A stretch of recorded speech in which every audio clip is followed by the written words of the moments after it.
Good morning students. सभी को नए साल की ढेर सारी शुभकामनाएं। आप अपने अपने लक्ष्य को प्राप्त करने के लिए बड़ी लगन और मेहनत से अपना ध्येय हासिल करें और अपना और अपने परिवार का नाम रोशन करें, ऐसी ही प्रभु को प्रार्थना। ढेर सारी शुभकामनाएं। नए साल में अब हम शुरू करते हैं अपने द्वितीय सत्र का पहला चैप्टर और क्रमिक 13 चैप्टर। टाइटल है साधुपदेश। संधि विच्छेद करके इसका अर्थ होता है साधु प्लस उपदेश, यानी कि साधु के द्वारा दिया गया उपदेश। कवि है काका हाथरस। ये हास्य व्यंग्य काव्य है। कविता तो है लेकिन कैसे, तो हास्य भी है और उसके साथ कवि ने जो कहने का तात्पर्य है समाज के लोगों के प्रति, वो एक व्यंग्य भी यहाँ पे छिपा हुआ है। तो 1906 से 1995 का काल समय काल में काका हाथरसी हो गए। हाथरस के थे इसलिए हाथरसी नाम, यानी कि काका हाथरसी हिंदी के जाने माने हास्य व्यंग्यकार है। हास्य के साथ वो कटाक्ष भी लिखते हैं और कवि ने हिंदी जगत में एक विशेष पहचान बनाई है। मूल नाम प्रभुलाल गर्ग, एग्जाम के लिए इम्पोर्टेंट है कि वो प्रभुलाल गर्ग उसका मूल नाम था, पर हाथरस में एक नाट्य मंचन के दौरान कवि ने काका की भूमिका निभाई थी, जिससे काका हाथरसी नाम भी हो गया। और तभी से कवि ने स्वयं अपना तखल्लुस पेटनेम काका हाथरसी रख लिया। काका हाथरसी का मूल नाम एग्जाम के लिए महत्व का है।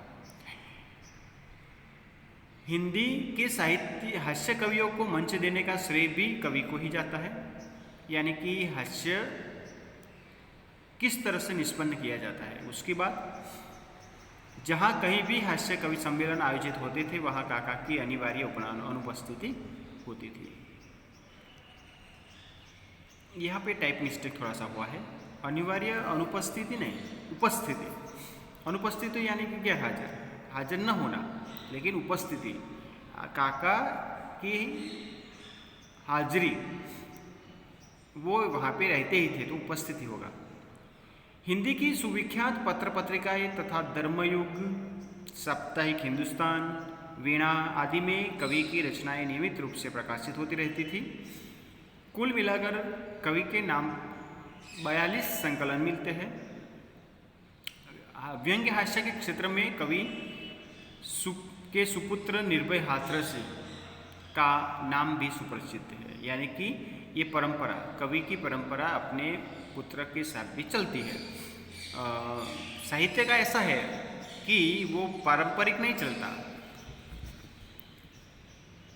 पिता कवि हो तो पुत्र भी कवि बने, ऐसा लगभग नहीं हो सकता। वो तो सरस्वती देवी की कृपा होती है तो ही ये मुमकिन हो पाता है। इसलिए कहते हैं ना कि पोएट आर नॉट मेड,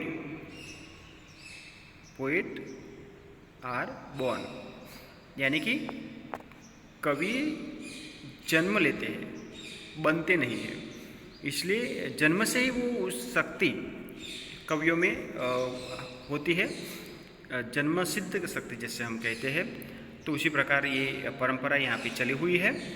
तो 1985 में आपके भारत सरकार द्वारा प्रतिष्ठित पद्मश्री से सम्मानित किया गया। पद्मश्री अवार्ड भी उसे प्राप्त हुआ है। हिंदी अकादमी दिल्ली द्वारा प्रतिवर्ष काका हाथरसी पुरस्कार दिया जाता है।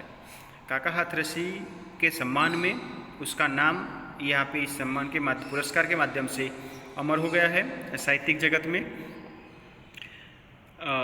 काव्य का भावार्थ समझ लेते हैं कि प्रस्तुत रचना में ढोंगी दूरत बाबाओं की लीला का चित्रण किया गया है। ये सबसे महत्वपूर्ण लाइन, इसके बारे में जो भी आता है उसे हमें ये लिखना है, ये वाक्य हमें याद रखना है।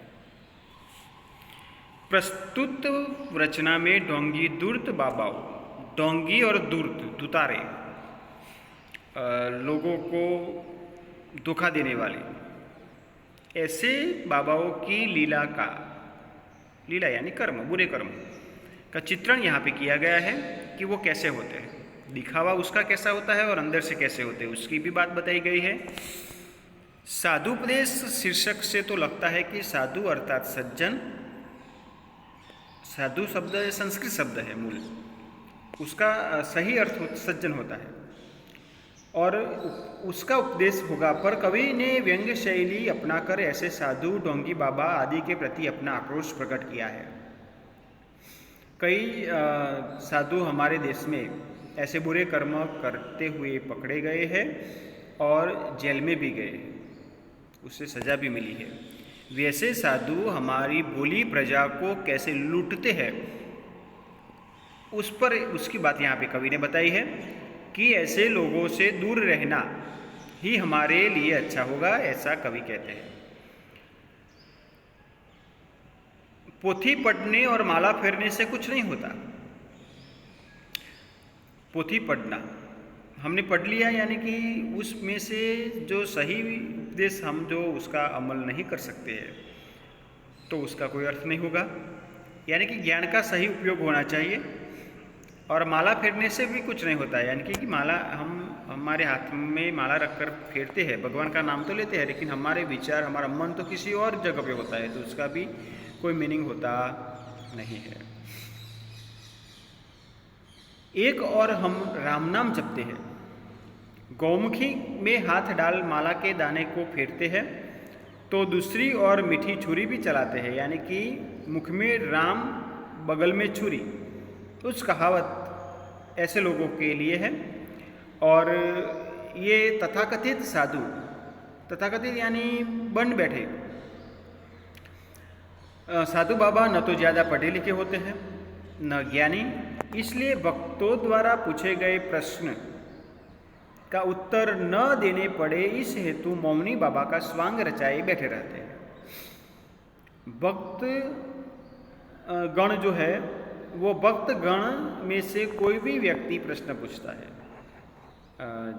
वो पीके मूवी, हिंदी मूवी है, उसमें भी बताया गया है कि ढोंगी बाबा कैसा होता है, कि वो भगवान का मैसेंजर है ऐसा बताता है और प्रजा को इस तरह से लूटता है। तो उसी प्रकार यहाँ पे उसे प्रश्न जब पूछा जाता है तो वहाँ पे आरती शुरू हो जाती है, यहाँ पे मौन रखा गया है। तो ये पूरा दृश्य हमारे सामने आता है कि ढोंगी बाबा कैसे होते हैं।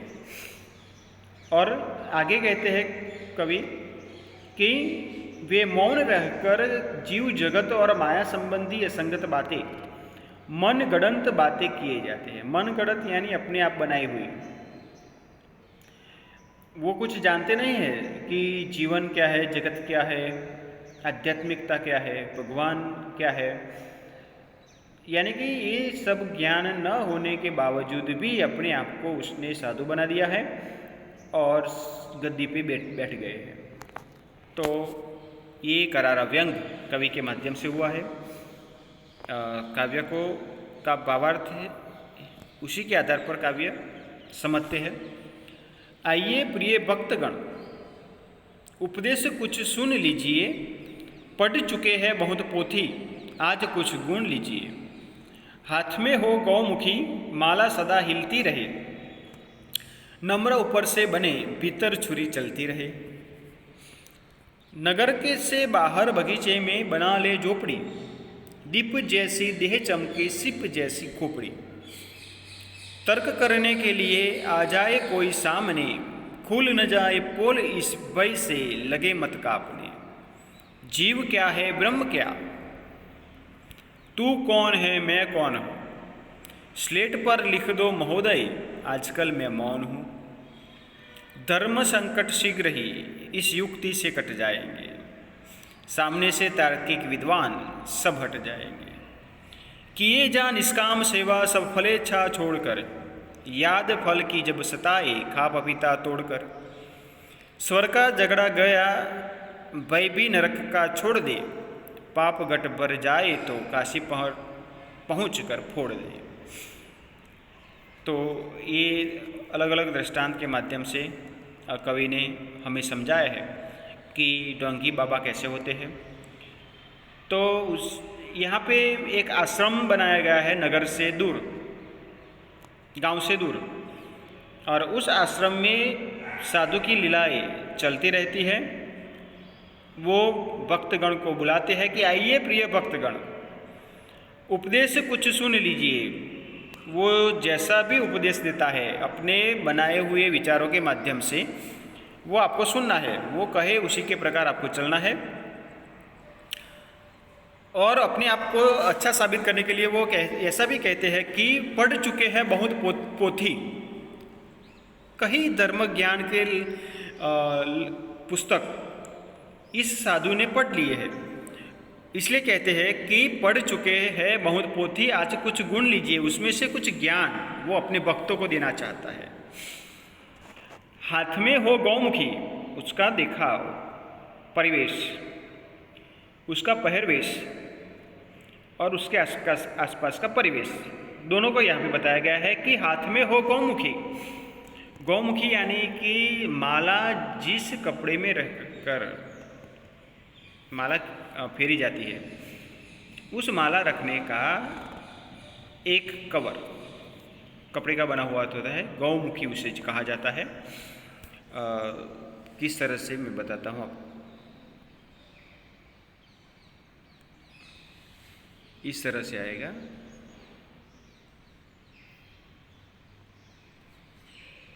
तो यहाँ से हाथ अंदर जाता है, यहाँ पे माला रहती है और उसी प्रकार वो हाथ में रखकर माला यहाँ पे फेरे रहते हैं। तो इसे गौमुखी ऐसा होता है। तो गौमुखी में माला डाल के वो सदा माला फिरती रहती है, गौमुखी हिलती रहती है, यानी कि अपने आप को ऐसा बताते हैं कि मैं मंत्र जाप कर रहा हूँ, भगवान को याद कर रहा हूँ। और ऊपर से उसका दिखावा कैसा है कि नम्र ऊपर से बने, बिल्कुल विनम्र, उसका सौम्य संतोषकारक चेहरा, संतुष्ट है अपने जीवन से, ऐसा बताते हैं। और भीतर छुरी चलती रहे, अपने विचार और कर्म बुरे हैं, ऐसा कवि ने यहाँ पे कहा है। छुरी चलना यानी कि बुरे कर्म करते रहना। नगर से बाहर बगीचे में बना ले झोपड़ी, साधु बनना यानी कि एक साधारण काम है, कुछ नहीं करना, ऐसा कवि कहते हैं कि नगर से बाहर बगीचे में एक झोपड़ी बना लेने की है। और दीप जैसी देह चमके, उसकी देह शरीर कैसा है, प्रकाश के जैसा, दिए के प्रकाश के जैसा चमकदार, क्योंकि उसने सब कुछ अच्छा अच्छा खाया हुआ है, यानी कि खाया पिया है सब लोगों को लूट के। सिप जैसी खोपड़ी, और माथे पे बाल न होने की वजह से टकला है यहाँ पे। तो सिप जो समुद्र से नदी से मिलता है, उस सिप की जैसी एकदम चमकीली खोपड़ी है। तर्क करने के लिए आ जाए कोई सामने, यानी कि कोई भी व्यक्ति जीव जगत, मोह माया, आध्यात्मिकता, वास्तविकता, यानी कि कोई भी जीवन लक्षी प्रश्न पूछने के लिए आ जाता है, उसके साथ तर्क करने के लिए, वाद विवाद के लिए आ जाता है, तो उस वक्त क्या होता है कि उसे कुछ आता तो नहीं है, लेकिन उसकी पोल खुल न जाए, यानी कि वो उसे कुछ आता नहीं है ऐसा कोई जान न ले। इसलिए क्या करना है, एक उपाय, भय से मत लगे मत कांपने, आपको भय से डरने की कांपने की जरूरत नहीं है। कौन से प्रश्न, जीव क्या है, ब्रह्म क्या है, अभी भी किसी ने अच्छी सही तरह से इसका उत्तर दिया नहीं है। तू कौन है, मैं कौन हूँ, कहाँ से आए थे, कहाँ से कहाँ जाना है, किस लिए आए हैं, ये सभी अभी प्रश्न ही है, इसका सही उत्तर किसी को मिला नहीं है। तो उस प्रश्न का उत्तर जानने के लिए जो जिज्ञासु लोग भक्तगण में से आते हैं तर्क करने के लिए, उसे उत्तर तो उसे पता ही नहीं है, लेकिन न देना पड़े इसलिए क्या करना है कि स्लेट पर लिख दो महोदय आजकल मैं मौन हूँ। मौन रखकर वो अपने आप को ज्ञानी साबित करने की बात बताई गई है।